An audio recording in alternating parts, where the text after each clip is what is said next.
Hi,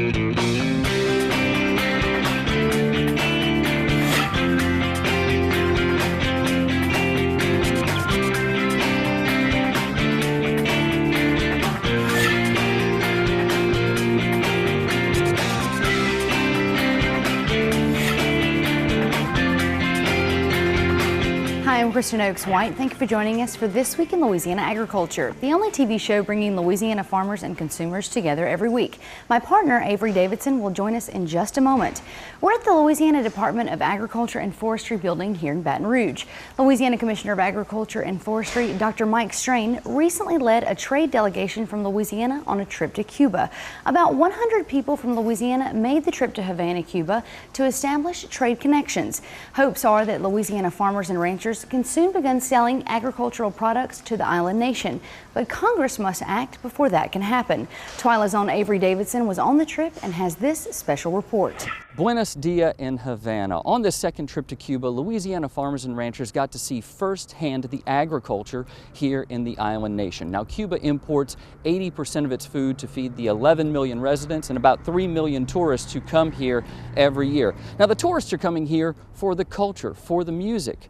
But as Louisiana farmers and ranchers saw on this trip, like the music, if it's not just perfect, it's not going to feed everyone here.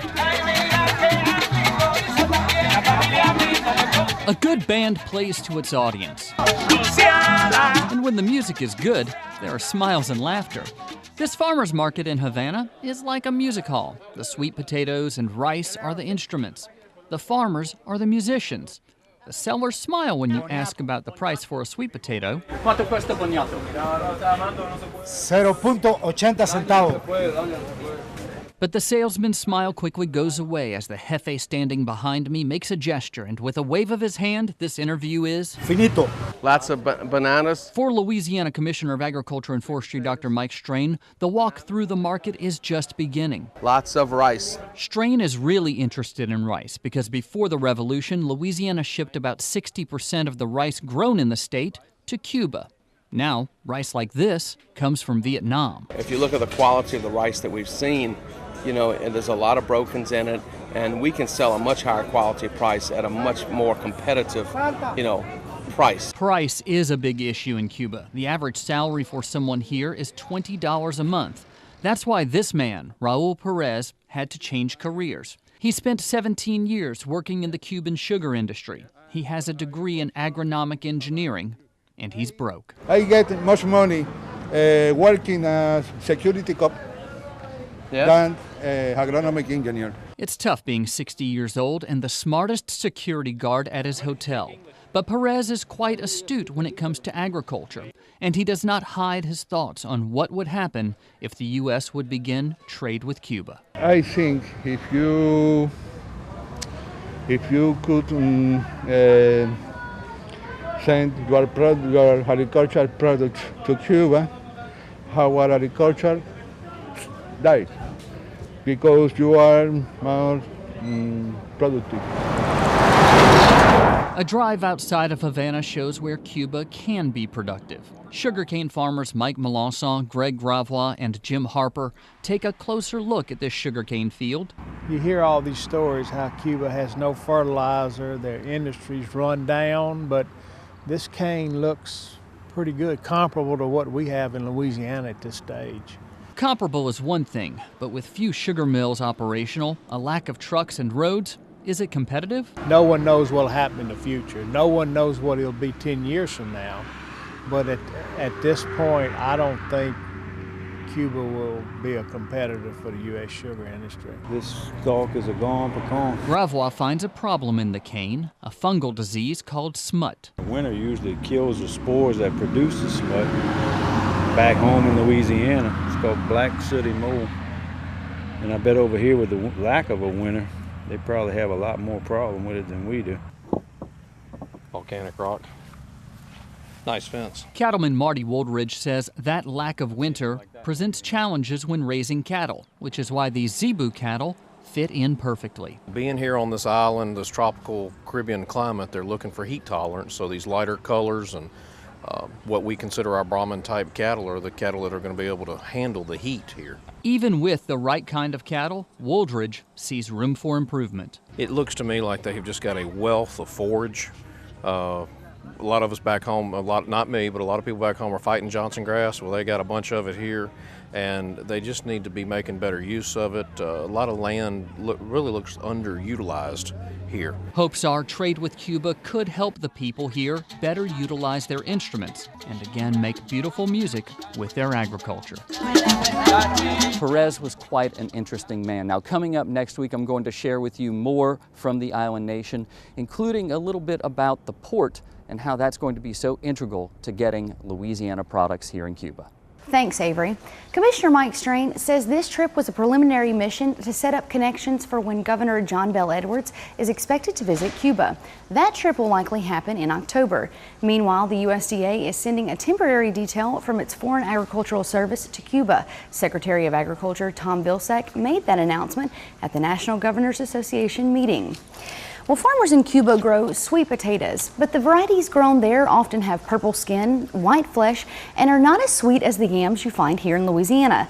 Tammy Arnder with the LSU Ag Center shows us what farmers here at home are doing to grow the sweetest sweet potatoes in the country. Sweet potatoes undergo 2 plantings and 1 harvest. This is the second of the planting phase, called the transplanting of the slips, or the green vines that were snipped off the seed potato in early spring. Some 10,000 acres of the root vegetable will be planted in the Bayou State in 2016. Although it's a labor-intensive process, which a lot of is still done by hand, it's still not as primitive as the early days. Historically, the way you planted a slip was with a broomstick. And you put the slip down, you poke a hole in the ground, you put the slip in the ground, you pack around it. West Carroll Parish and Franklin Parish often flip-flop as the #1 yam-producing parishes. Both North and South Louisiana grow the nutrient-rich vegetable, contributing more than $100 million to the state's economy. Now, don't confuse this copper-colored staple to its consistently mistaken cousin, the regular potato. Yams are not spuds at all. They're a root vegetable that's part of the morning glory family. With the LSU Ag Center, I'm Tammy Arender for This Week in Louisiana Agriculture. In 2014, Louisiana farmers harvested more than 8,000 acres of sweet potatoes with a value of nearly $67 million. In March, a major sweet potato growing region, Northeast Louisiana, received record amounts of rainfall. That left homes, businesses, and highways underwater. Farmland was not spared from the damage. Across the state, more than 300,000 acres of crops were affected by the wet spring. This, according to the recent LSU Ag Center survey. As TWILA's Karl Wiggers shows us, when the water went down, farmers were left with difficult decisions concerning this year's crop. This site became all too familiar for many farmers across Northeast Louisiana this past spring. Among those who felt the impact the most is Franklin Parish corn and soybean grower Todd Gimbalot. This entire farm here at Fort Necessity was planted in corn, about 1,300 acres, and was off to a really good start. And then the rains and the backwater began to come, and it just kept coming until it eventually inundated about 700 acres of this particular farm. We didn't know what to do, to be honest with you. And as the water receded, just made decisions, and we planted soybeans up to where the floodwaters had receded. And so on the same row we have corn and soybeans, which has been a challenge. A challenge is putting it gently. Gimbalot had to decide which crop to plant when the water left. With the 700 acres of corn he lost, Gimbalot also felt the pinch in his checkbook. Replanting means more inputs, from the new seed costs to labor, fuel, and equipment. Gimbalot says he definitely blew his budget. The other major challenge he faces today is irrigation. Gimbalot has some rows that stay out of the water and produce some great corn. However, on the bottom of those same rows, Gimbalot planted soybeans in early May. The soybean crop seems to be doing fine, except now all this excessive heat, we're worried about pollination at this point in time, so we're having to irrigate. Corn and beans both need water in June and July, but now this corn is getting ready to be harvested. This poses a new challenge for Gimbalot. I figure we'll have to irrigate soybeans for another month after we harvest the corn. Whenever we run the combine, we really don't know what to expect. We're going to try to cut us a turn row in the middle of the field, but on the tops of the ridges, you know, on those fields, we will run over the poly pipe. I'm sure it's going to tear it up, and we're just going to have to adjust as we go along and just do whatever we have to do to continue to keep these beans irrigated. Now, Gimbalot said we're just going to have to adjust as we go along, and that's been the general strategy for most of the farmers in the wake of this spring's flooding. Karl says the term his dad keeps using is reacting to whatever comes along on the farm, and I'm sure that all of these farmers are just ready to get this roller coaster crop out of the ground and move on to next year. Still to come on TWILA, how many ways can you make crawfish taste even better? We find 2 more in this edition of Feasting on Agriculture. But first, farmers react online to one of the darkest days in Louisiana's history. Stay with us.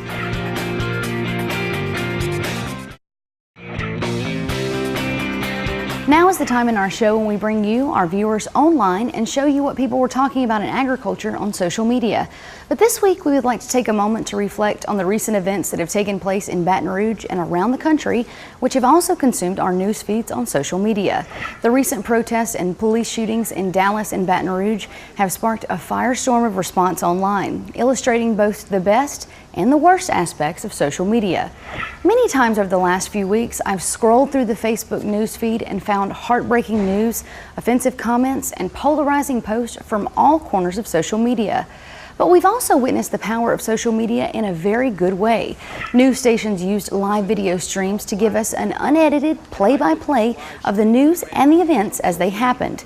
People posted images and statuses in honor of state and local police officers, and many shared prayers for the families of the fallen and wounded Baton Rouge officers.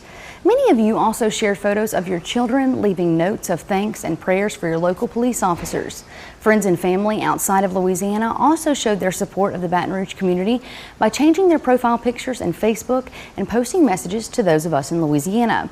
Oklahoma Farm Bureau tweeted this photo as they cooked meals for their local law enforcement officers.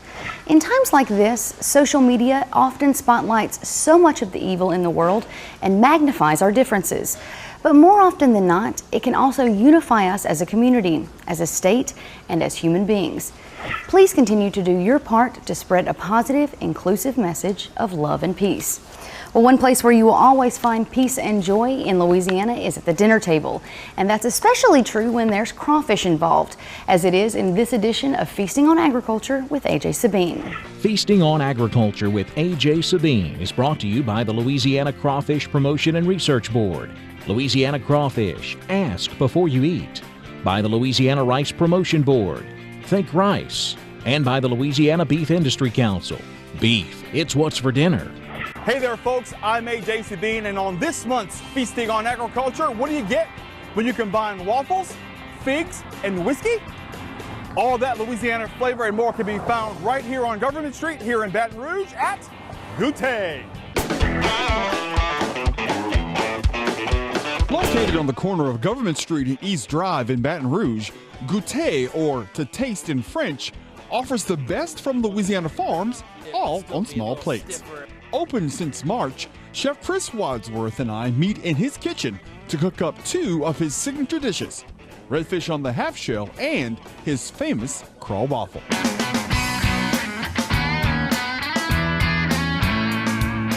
All right, Chef, we're in your lovely kitchen in the restaurant Gouter. Congratulations on your new project. Thank you for the pronunciation, by the way. Well, tout français, monsieur. Oh, very nice. You're welcome. Sorry, so what we got going on here today? All right, so we're going to do a couple things that are staples on our menu. We're all small plates. Right. For today's sake, I'm going to show you with a bigger fish. All right. Louisiana redfish.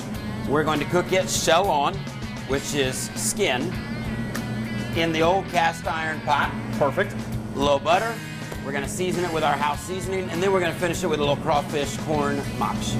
For people who don't know, who think, well, why is he cooking it with the skin on it? Tell folks why that's important. Well, there's a couple of reasons. First of all, some people just really love eating crispy skin, and the crispy skin is really good. You got to take the scales off, obviously. Of course. You know? So the scales are off of it, but then it also protects the fish from that direct heat from the cast iron. So the butter's coming up all around it, and you'll see as we're cooking it, we're gonna spoon a little bit of that hot butter on it, and then we end up with that crispy skin at the end. It's phenomenal. We start with a little Creole seasoning on the redfish, then a little butter in a cast iron pan. Now it's time for me to cut up with the chef. You got some knife skills, don't you? A little bit. I've been told. I'm not sure, but I've been We have told. a medic nearby? Yes. All right, good. Yes. We're going traditional Trinity minus the celery in this particular dish. All right. Onions need to be diced up. 1/4-inch dice, if you don't mind. If you could get it done in about 3 or 4 seconds, I would, you know, that'd be here. You do one and I'll do one. This is a low pressure cooking segment. It is. It's low pressure? All right. Nice custom knife I just had made for me, so if you drop it, this segment's over and you're done. I Okay. mean, it's just all there is to I'm it. covered by insurance. It's all good. So what is your like technique? So what is All right, so a lot of the fancy guys will come through here and they'll cut this way and they'll cut that way. Like that? Yeah, and you'll get your little dice 1, out of 2, it. There 3. you go. Like that? Yes. Look at the knife skills on this guy. Huh? This pot? Is that Okay. yes. I'm just saying. I'm just, trying to be Love legit. The redfish hits the butter. Then we cook up the veggies. Now, Amy is been producing some of the best produce for me lately. We use a farm called Our Family Farm up there. Ironically, their last name's Wadsworth. I had no idea. Been trying to tell my wife all this time, it's Our Family Farm, it's Wadsworth. They do a lot of hydroponic growing, so really cool. In this industry, it's really hard to get lettuce. Dead heat of the summer, right? Yeah. So these guys are just saying, oh, I'm farm to the table, everything's straight from the farm. Okay, well, if you're not using hydroponic lettuce in the dead heat of July or whatever it be, you're just not getting it. Chef Chris explains why he supports Louisiana farmers. If we don't support the farmer directly, who's going to, right? I mean, they could sell to grocery stores all day long, but so can the people from across the ocean, So if there's not a direct contact there, the relationship breakdown starts immediately. For us, it's so important for me to be able to keep up with the culture of Louisiana and teaching the next generation, this is why we do this. While the redfish does its thing, Chef introduces us to One of your signature dishes that I had seen all over social media. It's called your craw waffle? Craw waffle. Craw Yes. waffle. What is that? Well, so everybody loves chicken and waffles, right? What? Who doesn't? Right. So, and we got to stay Louisiana. Obviously, I could go get a Louisiana chicken and make chicken and waffles. We started thinking about, all right, well, everybody loves crawfish too. And what better way to do than mix the two together? We're just going to put this waffle batter right in the middle of it. While we were back there fiddling with this redfish, I had a little crawfish au gratin working as well. So very similar. Same Trinity, Right. same crawfish, that same butter that's so good for you, right? Yeah. Just work it down, nice creamy goodness. So what we're gonna do is actually take this, ladle it over the top of this corn waffle, and then we're gonna finish it with a little local syrup. Crawfish au gratin. Well, Chef, I have to ask you, do you have cheese in this au gratin? We do, What but kind of cheese very do you use? little. We use a little bit of mozzarella and a little bit of cheddar to hold it together. This dish is more about cream and veggies than anything else. Gotcha. Here at Gouter, there's no such thing as eating without drinking. And Chef Chris joins us now to talk about this fantastic fig old-fashioned. Talk about that. Fig fashion. So our version, no orange, no cherry, figs. Gotcha. So I'm gonna have you start muddling these down. All right. So in place of the orange, these guys are doing their own bottling. They have the batch number on the back of them. Really nice job. Now this one's got a little bit of citrus to it. So we're gonna use it in place of the actual muddling of orange. A little simple syrup, which made in-house, which is, you gotta know this one. Yes, it's I'm just walking off sugar if and you water. don't. It's All just right. sugar and water. That's all it Perfect. is. And it's cooked down, it's real simple. This is Donna Peltier LA1 whiskey from Thibodaux, Louisiana. Phenomenal product. All right, so I just want you to muddle there a little bit. And while you're doing that, whatever it is you're doing, but I think you're still doing what I asked. Oh, that smells good. I'm gonna put a little ice in here. You can see the fig coming out of there, just, Now, what does that oh, fig do yes. to the, Look to at the that. whiskey as opposed to the orange and the cherry? Well, all right, so the fig is acting as the cherry, and a lot of guys use those maraschino cherries that are real sweet, and you get a lot. This is more earthy, more natural feeling. Look, we're going to top this off with a little soda. I want to make sure we got equal parts, because otherwise you're going to cry about the fact that... Of course I will. Of course I am. You know, I'm all about beverage equality. It's very, very important to me. Finish with a little soda on the top. I could have done that for you. You ready to go eat some of this good food? Yeah, I am. Here we are, I'm going to bring this to the table. One for you, one for me. Should we ever disagree?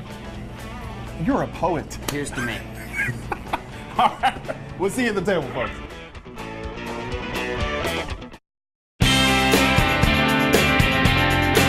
Here we are at the one and only chef table here at Gouter Restaurant along with Chef Chris Wadsworth. This, my friend, is the moment of truth. My favorite part of the show, the tasting. So here we have the red on the half shell that you so expertly prepared, as well as this phenomenon known as the crawl waffle. Where do we want to start, man? Doesn't matter to me. Let's go with the fish first. How about that? I'll let you do the honors. I'm going to cut into this fish for you. And remind folks, you've got braised fish, brown butter, and a cast iron skillet. You see the skin? That's just falling off of there. Right. This is, I'm going to brag on my own food for a second, if you don't mind. I'm sorry, are you going to brag on your own food? Yeah. Okay. Not that most chefs do that. Gotcha. But, you know, a little mock shoe on there for you. No, chefs don't do that at all. What, are you kidding me? No, not at all. Not at all. Man, that is excellent. That red fish is excellent. Thank you. Thank you very much. Let's do this waffle. I'm already getting down on it. Sweet and savory. Sweet and savory. I absolutely love this dish. And you know what? What pairs with it? Big fashion. Right on, brother. Cheers. Thank you, sir. Thank you, Chef Chris.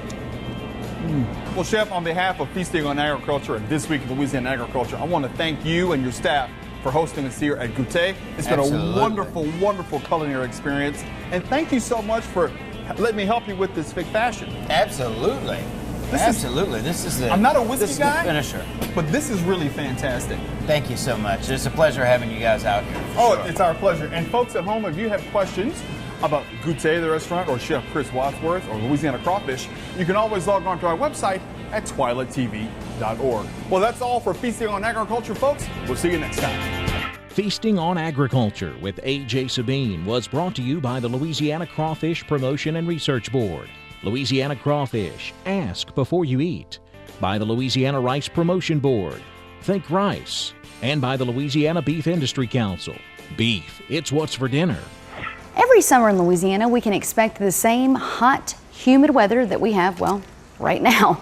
As the old saying goes, though, it could be worse. And joining us now is Mr. Sunshine himself, Neil Melanson with the Bottom Line. And Neil, I guess for some reason the traders were expecting it to be hotter and drier this summer than it is right now? They were, and you know, the weather was really on the minds of a lot of traders right now. And over the past couple of weeks, all the forecasts have been for a July that ended in heat and dryness for most of the grain growing areas of the country.